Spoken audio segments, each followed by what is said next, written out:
As Ukraine endures an escalating bombardment from Russia, many are fleeing to neighboring countries, others are seeking shelter deep underground. But Kirill Trenton is staying put to help protect those with nowhere to go, the animals at the Kyiv Zoo. I think 4 days ago there was a huge fight near the zoo, and there was an attempt to occupy the military unit. Tracer ammunition was flying all over the zoo. Trenton, the zoo director, along with his colleagues and their families, have been living together in the zoo for the past week since the Russian invasion began. They call themselves a zoo military commune. It's stressful for animals, and in the morning after, we have to look if anybody was hurt. But there were no obvious signs of injuries, and no one dead. But birds were hurting themselves while hitting on cages.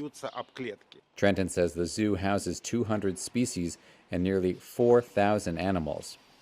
All day we are working with animals, and at night we are hiding at shelters because there are attacks. While the residents of this zoo aren't going anywhere, others are getting out.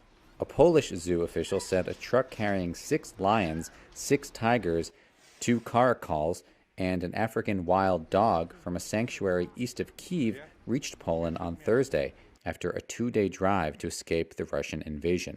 Pictures provided by Poland's Poznan Zoo showed workers caring for the animals as they waited to cross the border. Malgorzata Chodlia is a spokeswoman for the zoo. The animals were exhausted, very hungry and very thirsty. We are very grateful to the Ukrainian heroes who brought these animals to us.